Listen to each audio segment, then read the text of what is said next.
Welcome back to The Bean Scene, brought to you by the Iowa Soybean Association and the Soybean Checkoff. I'm your host, Maxwell Schaefer, and I'm glad you're here. Summer in Iowa has a way of hitting all at once. The fields that were underwater in April are now growing. The ballparks are full. Field research is running. And somewhere between the feed mill and the foul line, soybeans are doing more work than most people realize. We'll start this episode with Dr. Dirk Maier, director of the ISU Kent Feed Mill and Grain Science Complex at Iowa State University. He's going to walk us through what's happening at the feed mill, what high oleic soybeans have to do with dairy nutrition, and why a new processing plant in Boone has a lot of people paying attention. Then we'll head to Principal Park in Des Moines for a conversation with Elly Simpson, Director of Marketing, Promotions, and Communications for the Iowa Cubs.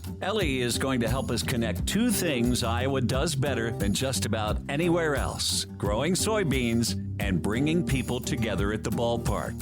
And finally, we'll check in with Troy Deutmeyer, Field Agronomist for Pioneer, covering 5 counties in east central and northeast Iowa. Troy will give us a real-time read on what's happening in the fields right now and what farmers should be thinking about as we move through the growing season. Let's get into it. Here's Dr. Dirk Maier of the ISU Kent Feed Mill and Grain Science Complex. Dirk, I want to understand what the ISU Kent Feed Mill actually is. Now, I see some numbers of output and what you're doing here. Does this qualify as a big production facility, or explain its purpose in its most basic form? Well, thanks for the opportunity. Its primary purpose is really for teaching and training students. And that was the original vision, to have a facility at Iowa State University that represents the industry in terms of the state-of-the-art of the facility, so that we can attract, recruit students, make them aware of the kinds of career opportunities that exist in this larger grain and feed industry that involves equipment and making feed and technical sales and the business off and so forth and so on. So that's all part of it. But there is output from this feed mill. Absolutely. And the output primarily is thanks to a partner client that we were able to attract. We're able to run every day, Monday through Friday, for about 13 or so hours and produce about 200 tons of what we call a pathogen-free feed that goes into the genetic poultry layer industry, supporting the egg industry here in the state of Iowa and beyond. 200 tons, as a layman, that seems like an awful lot for just an educational facility, right? It is a good size. We're the only such facility on any university campus that makes commercial production on a daily basis. Well, I want to kind of walk through the basics here because, when we talk about soy in a dairy ration, what does that actually look like? Well, soy is a relatively smaller component in a dairy ration, right? You have your roughage as a key aspect, and then you have to supplement that with proteins, amino acids, fat, oil, and minerals and other ingredients. And so soybean meal is certainly part of dairy rations, but then also for improved nutrition. In ruminants, you also have a so-called bypass protein, and that can be generated with soybeans that's been specially treated. Well, there's, that special kind of soybean with the oleic acid, right? Tell us about that. What's special about that soybean and as applies to this meal that you're creating? This high oleic soybean oil has a few unsaturated fatty acids, and so it was primarily developed for human food consumption as a beneficial oil, right? And there's only a few facilities in the U.S. where they actually extract that oil for human food use. But at the same time, some of the dairy producers, researchers in other states have identified that oil in particular also has a benefit to dairy production, what it does to the fatty acid profile in the milk and the products that you make from that. Well, I know that you're actually growing this high oleic soybean at Iowa State, as a part of a pilot project with the Iowa Soybean Association. Tell me about that project and, what are you testing and what are you hoping to learn from that? First, we work very closely with our animal nutritionists, who are primarily the ones that will be doing the livestock feeding trials. So right now, those high oleic soybeans are being planted at one of the ISU research farms between Boone and Ames. And then in the fall, it will be harvested, and then it will be stored at the feed mill as an identity preserved soybean because of its high value. And then we're in the process of acquiring roasting or toasting equipment by which we can handle those soybeans, and they will then be toasted and ground, and then they will be incorporated into the dairy rations. You said toasted? Yes. Toasted and roasted. I mean, are we talking soybeans like coffee beans here, sort of? You don't want to get them quite that black, but essentially that's what we're talking about, yes. Really? So what does the roasting process, the toasting process, do to these high oleic soybeans? And then how does that translate into what that cow's eating every day? Well, first, soybeans contain some anti-nutritional factors that inhibit its digestion, right? And so anytime you process soybeans, even into soybean meal, you have a roasting/toasting process involved that basically deactivates, for example, these trypsin inhibitors. And that's, for example, why soybean meal has the kind of caramelized color that you have as a soybean. In this case, you're doing that with the whole soybeans without taking the oil out. So it's basically full fat or full oil toasted soybean. Okay. And so in the digestive process, then it allows more nutrition to come from the bean to the cow is basically what you're saying. Wow. Exactly. Yes. That's really cool. When you think about this Kent feed mill up at ISU and this grain science complex that you've been running now in the first 2 years, how many years did it take you to develop this? Well, I came to Iowa State in 2015 for this particular project. Okay, so this was your focus. Yes. Wow, it's a focus, yes, yeah. That's a long time to build something. Well, it's a long time to get the idea developed, get the funding in place, and then we had the COVID period in between, and so it took a while to pull it all together. Of course, it was a huge team effort at the ISU, including other colleagues in the College of Agriculture and Life Sciences, as well as very generous donors. What has surprised you the most about your first 2 years? Anything that comes to mind that made you go, wow, we did that? Well, the primary thing is to see the benefit to the students. You know, right now we're graduating students in our first traineeship program cohort. They all have jobs, excellent jobs. Really? Offers. Right. Wow, that's a big plus. Yeah. Yes. And then we have another 15 students that are going into summer internships with a number of different companies. So only being in the second year has been very positive and satisfying. I also learned about this Daisy brand plant that's coming to Boone. What is the target for that, the trajectory for that? They're going to need a lot of milk. And so how is that eventually going to help grow Iowa's dairy cattle industry? So from what I understand, this dairy plant will go into Boone, primarily making sour cream and other type of milk-based products. And it will require something like twice as many dairy here in central Iowa to supply that plant on a daily basis. Wow. So that's major growth. That will be major growth, yes. And how are farmers responding to that? Are you seeing some people taking action there already? Well, yes, there's a high interest, not only in the dairy producing groups of farmers, but also in those growing feed crops such as soybeans or high oleic soybeans in particular has a great opportunity in this context. One of the things that really stands out here about this story is, you have the Iowa rooted process here, soybeans grown here, processed here, fed to cattle that are raised here. Is that intentional? Well, it's basically needed, right? Mm-hmm. And so you need soybeans as a major ingredient. We have been using soybean meal and soybean hulls in our feed that we manufacture on a daily basis as a primary protein source. And so it's all Iowa soybeans that are also processed into the type of feed that we make. Well, we have our Iowa soybean farmers listening to this. Maybe they're not thinking about growing high oleic soybeans, but what would you tell them about where this market is headed, and what advice would you give them kind of moving forward as they're making their plans?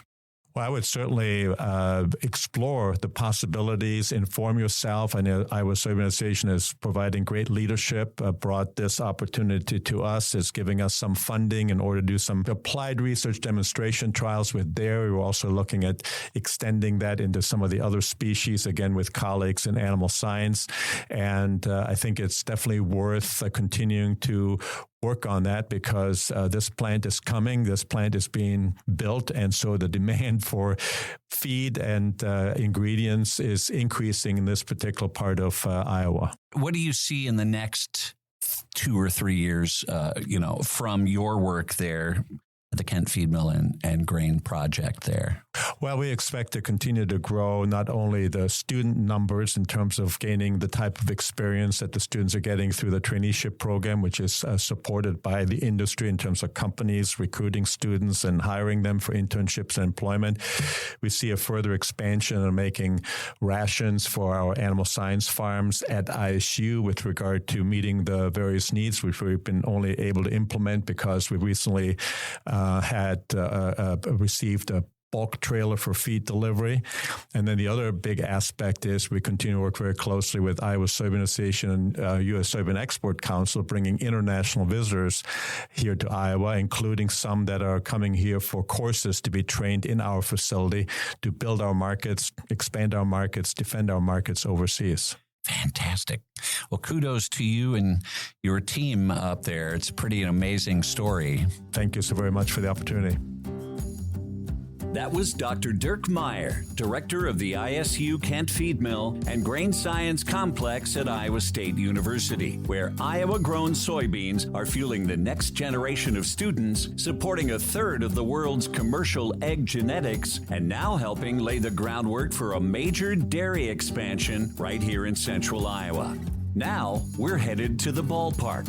Elly Simpson is the Director of Marketing, Promotions, and Communications for the Iowa Cubs here in Des Moines. She grew up in a farming family, 4 generations of soy and corn in central Iowa, and she spent her career finding ways to bring people together. What she didn't fully realize until recently is just how much of that ballpark experience is quietly powered by the same crop she grew up watching in the fields. Here's Elly Simpson of the Iowa Cubs.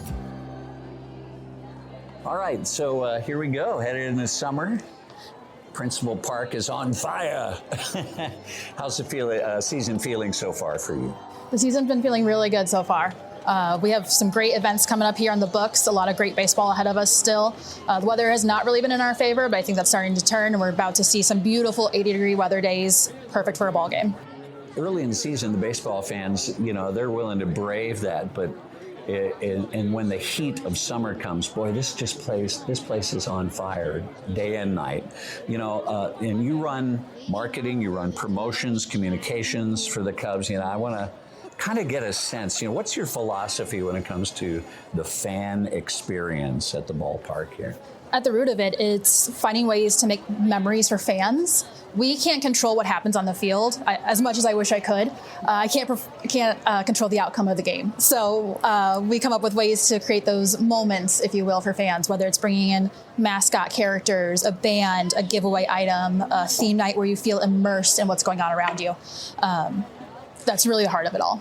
I'm sure the players and coaches will tell you, though, that a great fan experience motivates the players, right? And sometimes you do have an effect on the outcome of a game. Talk about some of the special promotions that you do here. And I know Savannah Bananas has been so big for you, but there's another kind of form of baseball that's coming, right? Yeah? Yeah, we're hosting Cosmic Baseball this summer.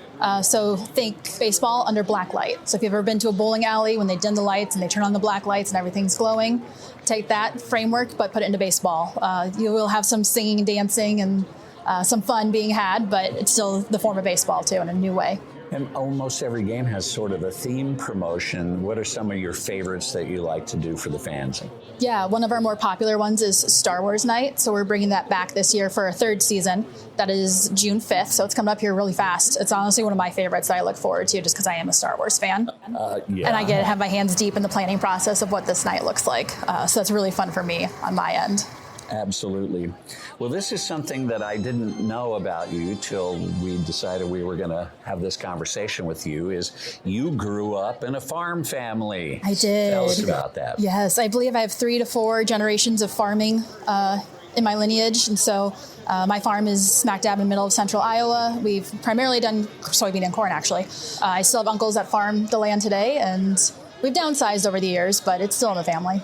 Well, this has been the perfect soybean connection here, because so many people are learning now through this podcast and just from Iowa Soybean Association how soy is in every part of our lives, and it's in every part of this ballpark. Tell us about that. Give us some insight into that.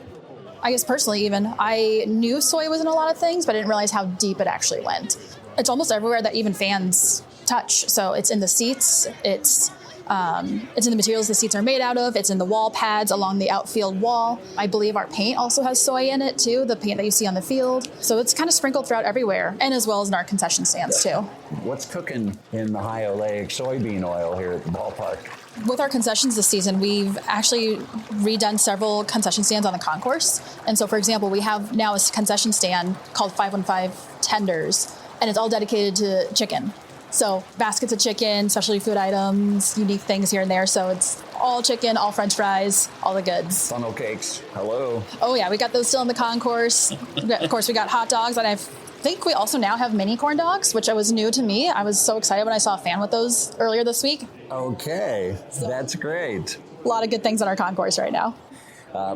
But this notion that soy exists in the paint, that's a whole new thing. And the soy oil replaces petroleum-based products, so it makes it more safe. And I know there are some big companies that are actually doing that. It's the Sherwin-Williams and Rust-Oleum. That's pretty cool. So even the foul poles have soy in them. And that's fascinating to me. So tell me about the seats, and I understand that that's such a big part of it. But tell us how the seats work and what that all means, where soy is infused into the plastic.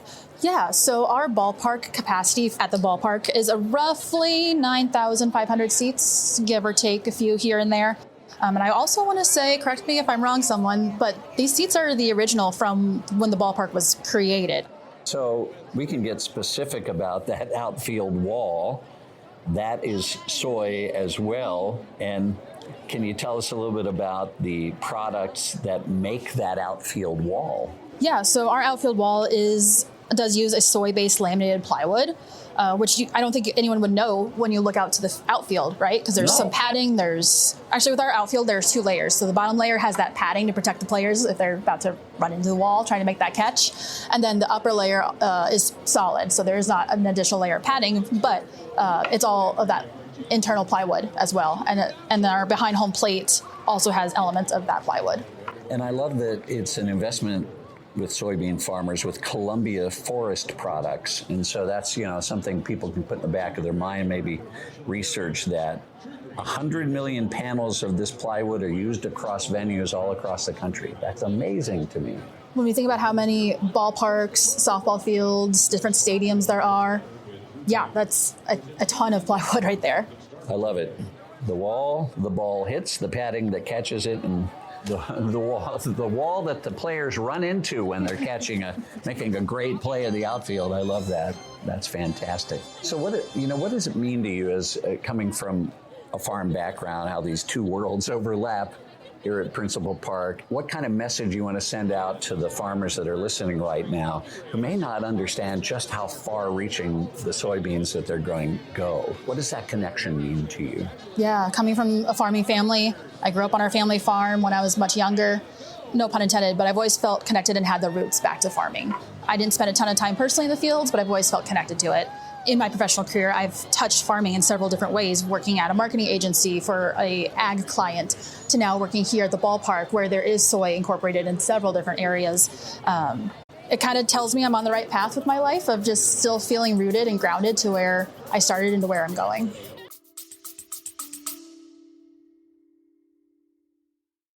Hey, it's your host, Maxwell Schaefer, and I've got some exciting news to share. The Iowa Soybean Association's Summer Soy Series is coming to a community near you this June. Join fellow farmers, industry leaders, and special guest Corey Hillebo, co-host of the Farm for Profit podcast, for an interactive discussion on the future of the soybean industry. Hear the latest insights on global trade, biofuels, ag policy, and other factors impacting your operation. You don't want to miss this practical farmer-driven discussion designed to help you plan for the year ahead. Event locations include June 15th in Kalmar and Boone, June 18th in Milford and Diagonal, and June 22nd in Muscatine and Pella. Register for an event near you at iasoybeans.com/summersoy.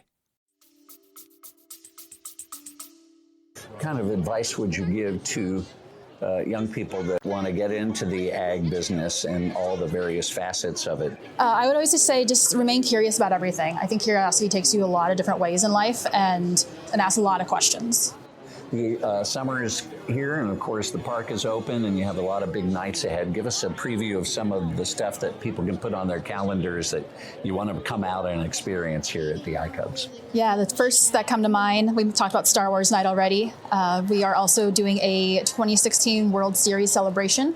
It's the 10-year anniversary of the Cubs, and we're doing everything to celebrate. We've got a World Series trophy replica giveaway for the first 1,000 fans. We're bringing in Clark the Cub, the Chicago's mascot, and then bringing in artifacts from that year directly from Chicago. Oh, and also the World Series trophy itself will be here. And then the last one is we're hosting Backyard Baseball Night. That's such a great throwback. I just love that idea.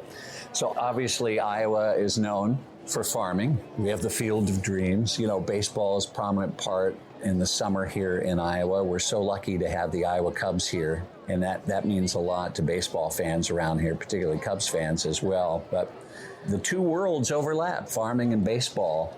How would you put that in terms of your philosophy of approaching what you do and also what your family does in the field? So, of course, baseball has been America's pastime for decades, and farming runs deep in the state of Iowa, but so does baseball. I hear stories all the time about families growing up listening on the radio to the Chicago Cubs games with their grandparents growing up, whether it was on the farm or at the dinner table after hours, just right before bed. They're all sitting there listening.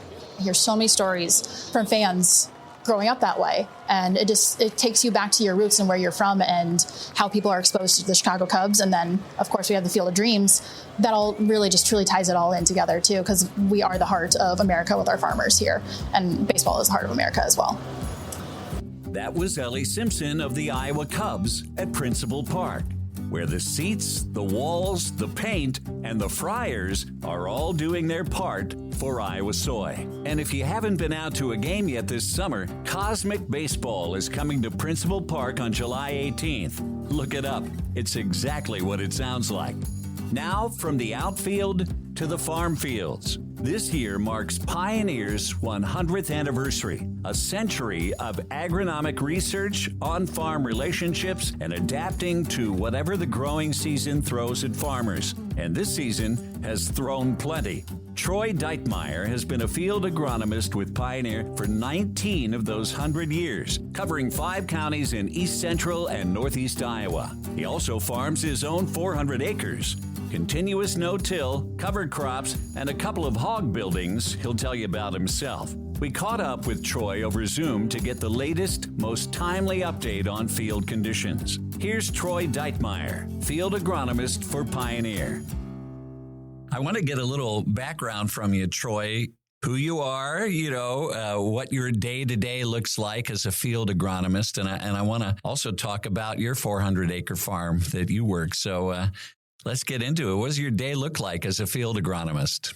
You know, the interesting thing about being a field agronomist, one of the things that I love is every day is different. While it's seasonal, it just really varies. Every time you pull out of the driveway in the morning, you never know quite what you're going to encounter. And so like this time of year, we just wrapped up planting a lot of our genetic plots, helping farmers with getting planters set properly, making sure things are operating correctly there. And then as we get into the growing season, it's a lot of evaluating fields, looking for issues like weeds, insects, diseases, and things like that. And next thing you know, it's fall and we're harvesting and looking for the results to come out of all those trials. And then all of a sudden you kind of turn into a statistician where you start doing data analysis. Then you kind of turn into an educator where you turn around and you bring that information that you learned from the previous growing season and you give that out in agronomy meetings to our customers, put it out on social media. Then you start planning for the next year and all starts all over again. So that's kind of the day-to-day, I guess, of a field agronomist. It really varies a lot. And that's probably why so many of us enjoy being a field agronomist, is the variety that we get, as well as then all the great people we get to deal with every day.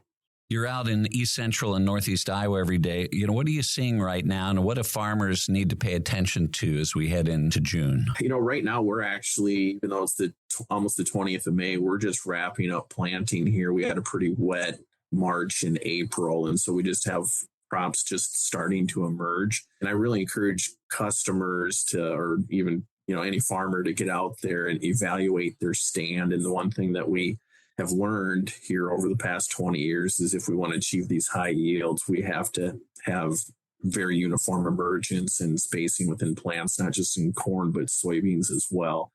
And so I think there's low-hanging fruit there for just about every farming operation to improve their tillage and planting passes to get a better stand. And that's one thing we can't fix. We can fix a lot of things in season. We can add more nitrogen. We can control weeds and diseases and insects, but we can never go back and improve that stand. So that's one thing that I really encourage guys to do. And then with that wet spring that we've had, also let's evaluate our nitrogen program, especially any nitrogen that maybe got put on last fall or before the rainfall. Was it stabilized? What form was used? And what's our chances of how much we lost during these recent heavy rainfall events? So, and then the next thing is going to be that ever challenging weed management component that we have currently in managing resistant weeds, and just remind growers that the best time to control a weed is before it emerges. And that means keeping those soil residuals in the programs. You told us that you'll see a record number of on-farm trials this year. So I'm curious about what's driving that, and what are the farmers actually testing? Yeah, what's driving a lot of the on-farm testing is just the fact that we've had some pretty awful tight commodity prices here, tight cash flows here over the past several years. And I just get a lot of questions from customers saying, hey, does my planter nutrition pay? Or, what's my optimal seeding rate? And, we can kind of give recommendations to keep guys, in the road ditches. But if we're going to get them down that center line, they have to do on-farm trials. And the only real way to know, hey, what's the most economic rate or input for me is to give it a try on your own farm.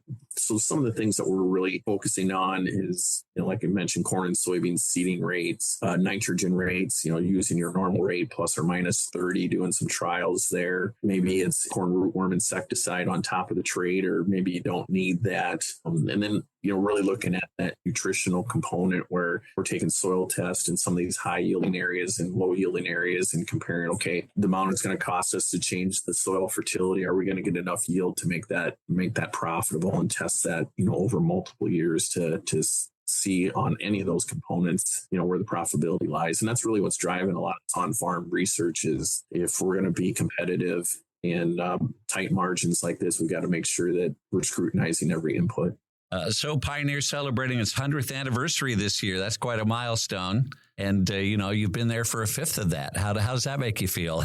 What does that longevity say about what Pioneer has built? Sometimes being there for a fifth of it makes you proud, but then also makes you wonder, man, that's a lot of years. But it's interesting if you look at the amount of companies that make it 100 years in the United States, it's actually less than 0.5%. So it's something that we're pretty proud of. But I think it shows the ability for Pioneer that we continue to adapt and innovate and bring product and services that meet the challenges of our customer in a very dynamic industry. If you go back and look at what agriculture looked like in 1926 when Henry Wallace founded Pioneer, things are drastically different. But I think no matter how much agriculture changed, that personal connection is always going to be there. So that is the question, for a farmer listening who hasn't done on-farm trials before, where do they start? Yeah, well, the biggest thing is to keep it simple. Just use one variable at a time. And I think it's also very important that they go and talk to someone that has done on-farm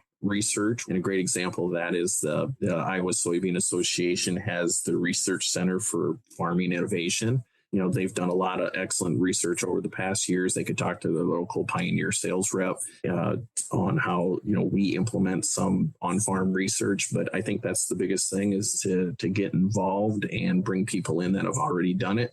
Make sure that it's not just research coming from your farm, but your neighbors and maybe those in your community. And if all of a sudden you can turn those 2 or 3 locations into 20 or 30 locations, you can feel really good that the management decisions that you're going to make from that research information will be profitable, and you'll stand a good chance of choosing the right inputs to use. That was Troy Deutmeyer out in the fields of East Central Iowa, where the crop is in the ground, the trials are running, and the work of figuring out what works best for each individual farm really never stops. Today, we covered a lot of ground. A feed mill built for students that's quietly supporting a third of the world's commercial egg genetics, a ballpark in Des Moines where soy shows up in the seats, the walls, the paint, and the fryers. And a field agronomist who goes home after a full day of advising farmers and does the same work on his own 400 acres. What ties all three together is something that Iowa soybean farmers already know. The crop they grow reaches further than most people ever see. Into the feed mill, into the ballpark, into the dairy ration, into the research plot, and so much more. Before we go, here's your fun soy fact. The list of everyday products made from soy might surprise you. Upholstery, crayons, newspaper ink, siding and shingles, biodegradable cleaning products, candles, paint, insulation, foam, even beauty products. And that's just a few. Iowa farmers aren't just growing a crop, they're supplying raw material for the world around us. Thank you for listening to The Bean Scene, proudly brought to you by the Iowa Soybean Association and the Soybean Checkoff. Find us on Apple Podcasts, Spotify, or wherever you get your podcasts. And follow the Iowa Soybean Association on Facebook, LinkedIn, X, or YouTube. We'll catch you next time, where Iowa soy meets life. Until then, keep growing.